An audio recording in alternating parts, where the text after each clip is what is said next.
শূন্য, 4, 6 অঙ্কগুলি প্রত্যেকটি ন্যূনতম একবার ব্যবহার করে গঠিত 6 অঙ্কের ক্ষুদ্রতম ও বৃহত্তম সংখ্যার সমষ্টি নির্ণয় করো। ঠিক আছে, অপশান দেওয়া আছে 4টা, আমরা এর সমাধান করব। সমাধান: 6 অঙ্কের ক্ষুদ্রতম সংখ্যা কত হবে? 6 অঙ্কের ক্ষুদ্রতম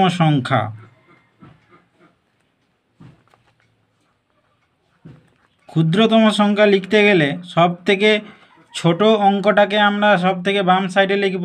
0 এবং 0, 4 এবং 6-এর মধ্যে সব থেকে ছোট অঙ্কটা হলো 0, কিন্তু 0কে আমরা কখনো কোনো সংখ্যার বাম দিকে লিখতে পারি না, তাহলে তার কোনো মূল্য থাকে না। সেই জন্য আমাকে সব থেকে তার পরের ছোট অঙ্ক কোনটা না 4, তাহলে আমাকে 4 লিখতে হবে। 4-এর পরে কি লিখব? তারপরে আমরা 0 লিখতেই পারি। তাহলে যেহেতু ক্ষুদ্রতম সংখ্যা বের করতে চাইছি না, তারপরে আমরা 0 লিখব। তাহলে কটা 0 লিখব? 1, 2, 3, 4, তারপরে শেষে 6, কারণ 6টাকেও ব্যবহার করতে হবে, কারণ এই যে 3টে অঙ্ক দেওয়া আছে প্রত্যেকটি মিনিমাম একবার প্রত্যেকটিকে ব্যবহার আমাদের করতেই হবে, সেই জন্য শেষে আমরা 6 নিলাম। আর 6 অঙ্কের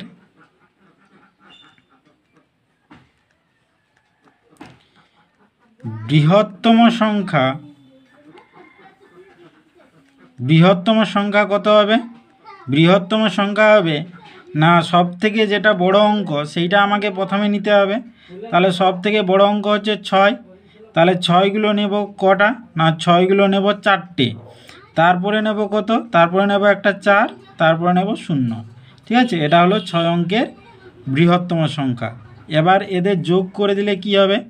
এদের যোগ করে দিলে 6 0 হলো 6, 4 0 হচ্ছে 4, 6 0 6, 6 0 6, 6 0 6, 6 4 10। তাহলে উত্তর কত হলো? তাহলে উত্তর হলো 1 0 6 6 6 4 6।